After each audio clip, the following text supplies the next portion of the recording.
Hey folks, Craig Danger, Final Record Player. Oh, back. One more time. Actually, maybe another time, and I don't think another time. I gotta be real.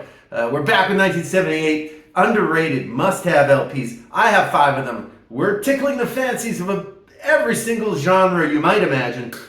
Maybe not everyone, but it's gonna be a mixed pack of classic, in my opinion, somewhat classic LPs from 1978. But as we all know, when you're with Craig Danger, the road gets a little bumpy. So obviously, you should buckle up.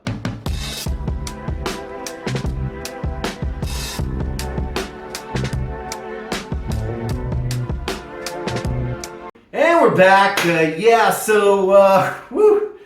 getting easier this one. This one I knew I could do 78. I feel like I can also do 79. But let's just cut right into 78. We got some classics here. Ooh, how about we start with The Man Machine, Kraftwerk from 1978. Ooh, love that cover. Look at that sort of Russian inspired sort of vibes coming off of that. Very, very cool cover. You know what? Really cool album. I'd forgotten actually that I had this one. Dipped into the old garage and I was like, oh, look at this. Gave it a listen.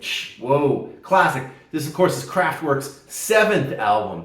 And really good. Again, that's the thing, is that a lot of people watching my channel, they're not going to be like, oh, please, give us more techno. Never have I ever seen in the comments, Craig, Mr. Danger, we must have more German techno if possible. That's never happened. But, doesn't matter. This is definitely an underrated and sort of a classic. I would call it a classic. You've obviously got Der Model or The Model. I think it's Der. I'm not German, although I like Germans, let me tell you.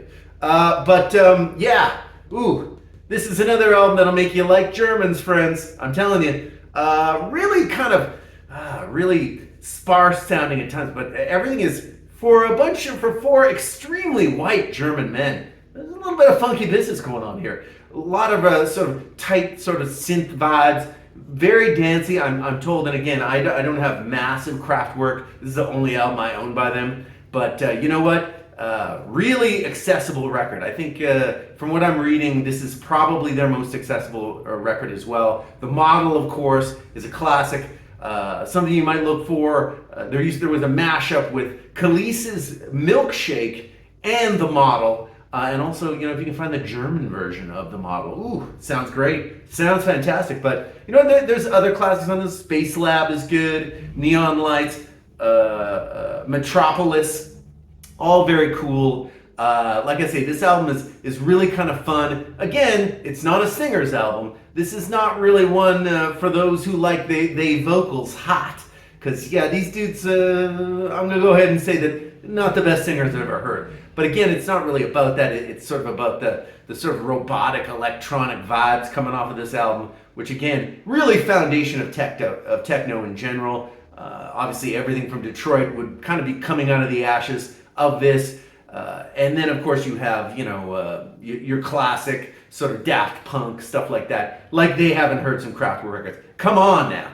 These guys are basically originators in the game, and you know what? They're really cool. And obviously, look at this cover. This cover's fantastic. It's just very, very cool. So Kraftwerk, produced in Germany, is this one. Ooh, and it's a good one. It's a cooker. The Man Machine from 1978, the first of 5 underrated, but I would say also must-have LPs. Particularly, again, even if you're not a techno fan. I think this one is worthy of a look up. If you're into the music that is der funky, then this is the one for you. The Man Machine, Kraftwerk.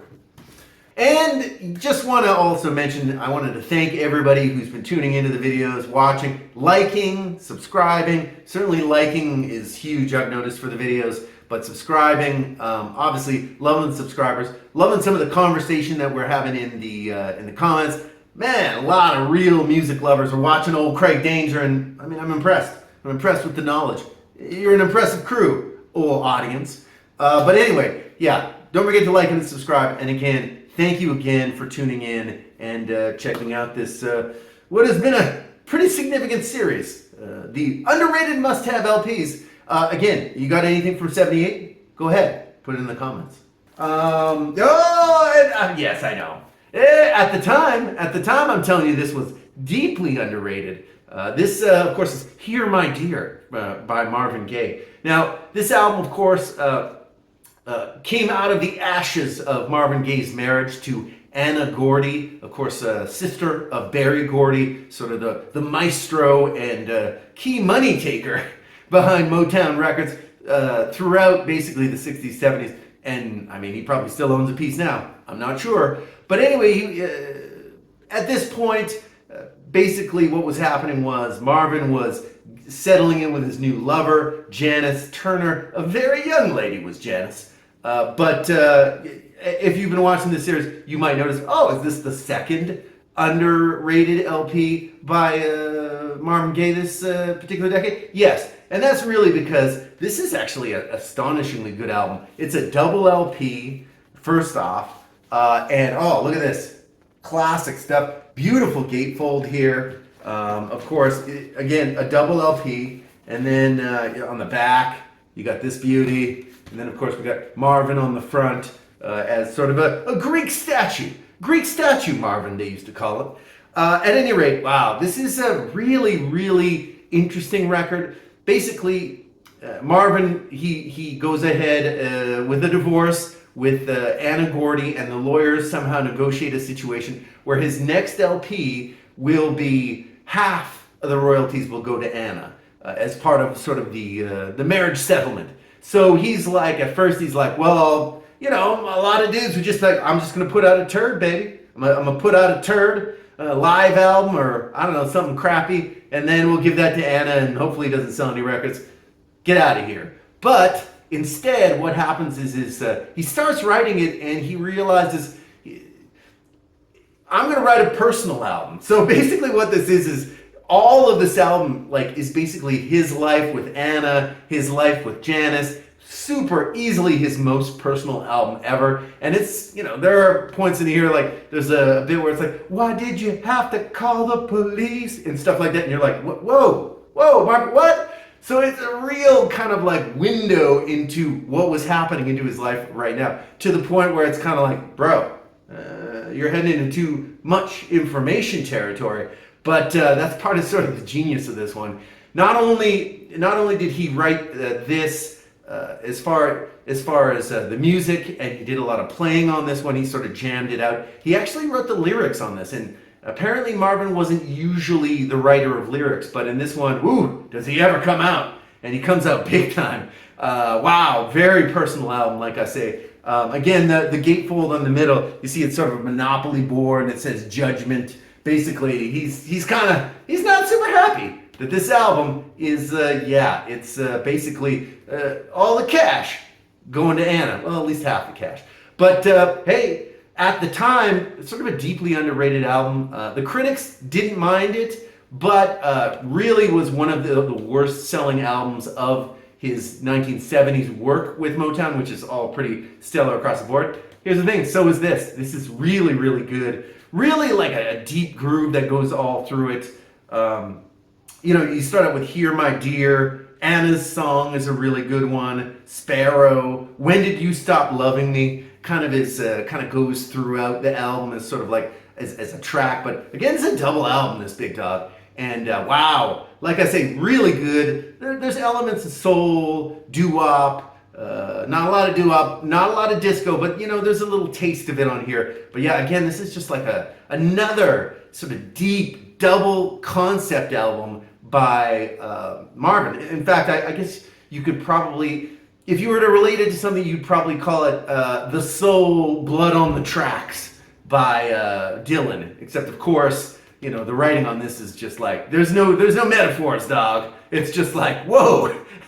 Hey man, are you sure you should be talking about that on your record? He doesn't care. Marvin don't care. Marvin don't care. But wow, really, really excellent album. And like I say, he was very much involved in this one. But you know what? He was kind of upset. This one did not sell very well at all. It was one of his poorest performing albums. After this, he just sort of kind of shut himself away, kind of. And it wasn't too long after this, he of course divorced Janice. Or broke up with her. I'm not sure. I think they married. At any rate, the fact is that, yeah, the lack of success for this album kind of basically, he ended up kind of being a little bit of a shut-in, and didn't really, for a couple of years there, Marvin was just like, no, I won't. But wow, should have been at the time a monster seller. But again, very personal album. Very, like I say, funky, classic sort of Marvin Gaye vibes. But a little bit, sometimes you're like, oh, did he just say that on this record? But yeah, a really, really good one. And I mean, here's the thing: is it underrated now? Maybe not. People look back on this album, they go, oh yeah, what a scorcher. And in fact, I've been listening to this all weekend. Yeah, it is really, really good. For a double album, pretty good. Again, any double album, you're going to be hearing a track where you're like, but this one is, like I say, there's a groove that goes throughout it. And a really fantastic record. Hear My Dear by Marvin Gaye. Again, was not a hit at the time. Everyone who knows this album now knows, oh my God, it's fantastic. But at the time, deeply underrated. And in my opinion, I would call it a definite must-have from his 70s works. Of course, I think all of his 70s works are pretty much must-have, including, of course, his soundtrack to Trouble Man from, I believe it's 72.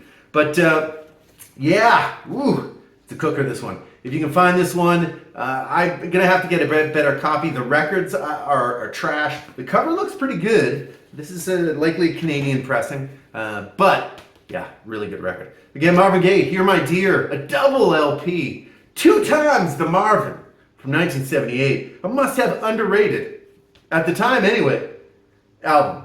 So, yeah.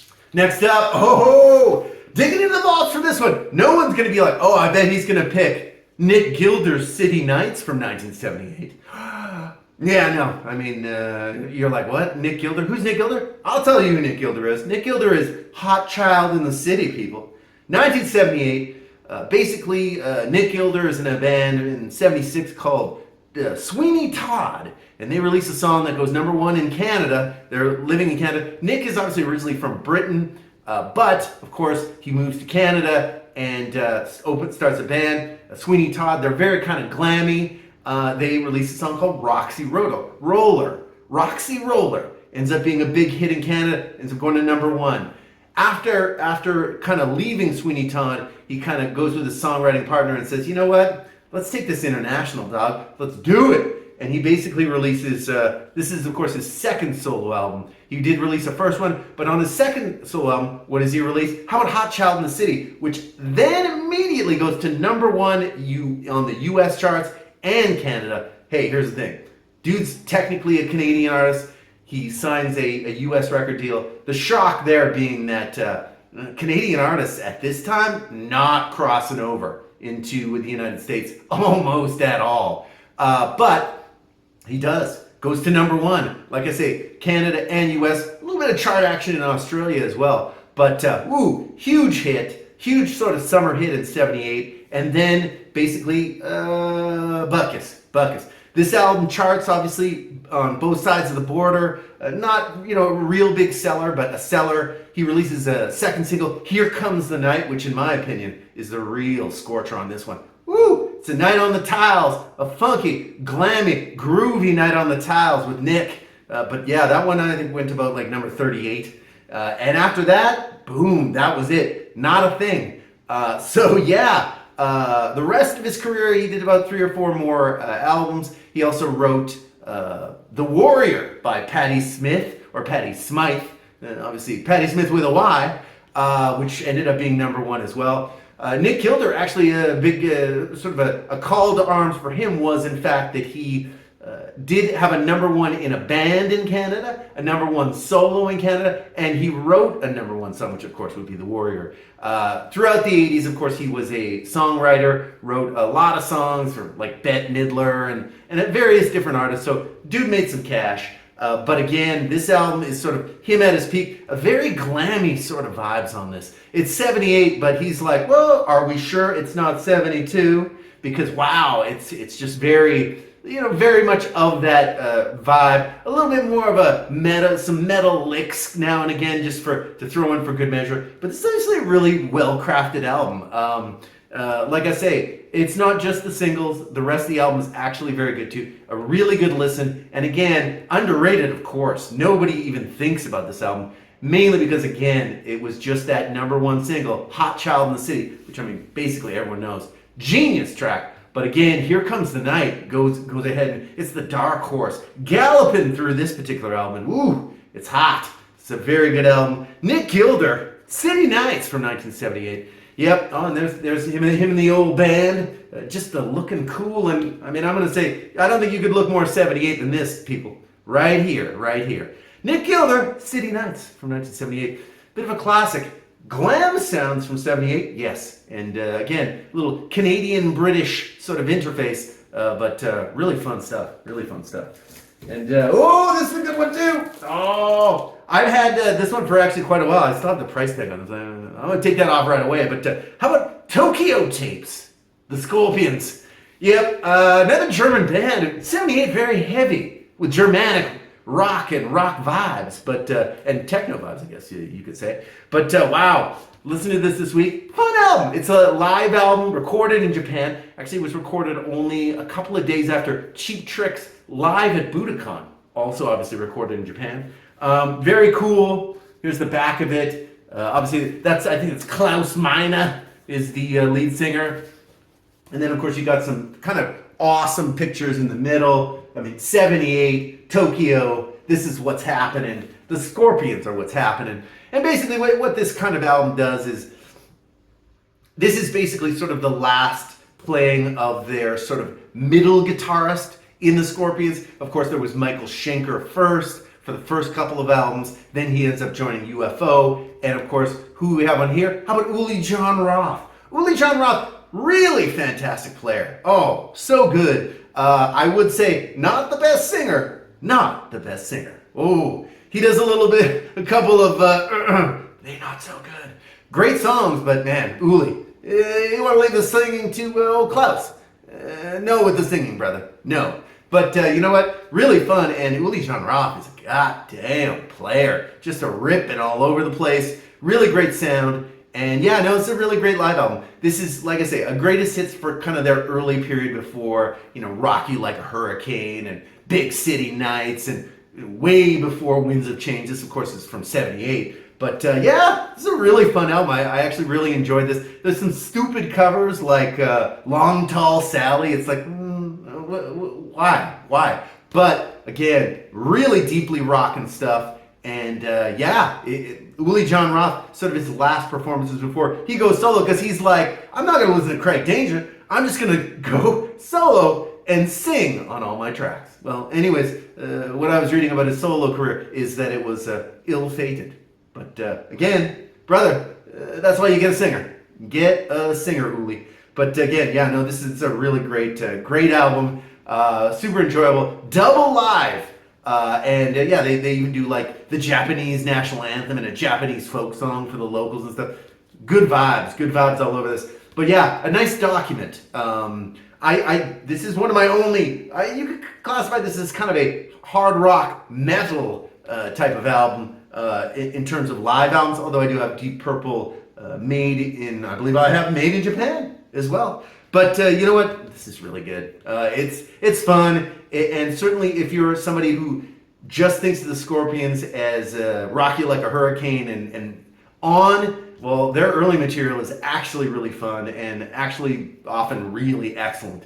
So this kind of documents that all. But again, Tokyo Tapes live LP, the Scorpions, or rather Scorpions from 1978, an underrated. And I'm going to go ahead and call it a must-have. It's just like I say. It's like a greatest hits, but it's live and it's fun. And yeah, Uli Jon Roth. Ooh, not a singer, but man, he can rip. He can rip. So Tokyo Tapes, Scorpions. Obviously, one last one that I wanted to mention. Is it super underrated? I would say so in America, where it's sold absolute buckets. And I could only be speaking of course, The Jam, All Mod Cons from 1978. Of course, this is Paul Weller and the Jam's third album. Easily one of my favorites. Great tracks all over this one. Real sort of step up from the previous album, which was, of course, called This Is a Modern World from 77. And, of course, In the City was the first one. But, yeah, real step up in terms of the maturity of the songwriting. And it's just a really good you can tell that Paul Weller is really kind of spreading his wings, you could say, as a songwriter. I mean, A-Bomb and Wardour Street, ooh, Down in the Tube Station at Midnight, epic track. English Rose, oh, another gorgeous one. Cover to cover, this is actually Mr. Clean. A lot of really, really great stuff. The Jam, of course, if you don't know them that well, they were not punk. There were elements of punk, but there certainly is like a very much of a retro, sort of a late 60s, sort of a Who, sort of a Kinks vibe to them as well. Unfortunately, they apparently, I was reading, they just before this album was released and written, the Jam had gone on tour with the likeliest of bands for them to tour. How about Blue Oyster Cult? Yeah, no, that's a terrible pairing, and apparently they did really on the tour. The Blue Oyster Cult fans were like, okay, who the hell are these guys? Again, the people at Polydor, guys, what are you doing? Terrible band for them to open for, and like I say, it didn't go well. Paul was not happy. He comes back though, and he just wasn't into recording a new album, but they had to record a follow album. He ends up basically creating, I think a lot of Jam fans would consider this his masterpiece. You could also look to Setting Suns too, which I think is the next one after this one, which is also good. In fact, I would honestly say almost any Jam album you can get. I never really got into the first two, but everything from All Mod Cons on is fantastic. But All Mod Cons, I mean, it's a huge step up. You can tell that Paul's really kind of starting to feel it. And of course, anything Paul Weller. Personally, I think anything, Style Council, I was never the hugest fan, but there's some great material there. But it's more, when he gets into the 90s, he starts doing his first album, but then in his second album, of course, Wildwood. Ooh, still a legendary album. That would be a fantastic one for me to get on vinyl. I still have it on compact disc somewhere. Yeah, Paul Weller, The Jam, classic album, All Mod Cons from 1978. Is it underrated? I mean, if you're a Jam fan, no. But if you're an American, it probably is, because you're like the Who? No, not the Who. The Jam? You mean like the peanut butter? No, it's the Jam. But again, sort of a classic band that unfortunately never really made themselves much of a name in North America, but monstrous in Britain. Obviously, sort of created a bit of what they would call a mod revival at the time. All Mod Cons being a little bit of a play on that. So yeah, that of course would be my fifth and final underrated and obviously must-have LP from 1978. So yeah, thanks again. Obviously, like, subscribe if you're still here. Don't forget to check out, I have the playlist in the comments. Check them all out. And like I say, any comments or likes, hey, always helps the channel. So thank you very much for tuning in and staying with me to the end. And yeah, I am going to see you on 79. But you know what? In the meantime, I'm going to say that I will see you on the next one.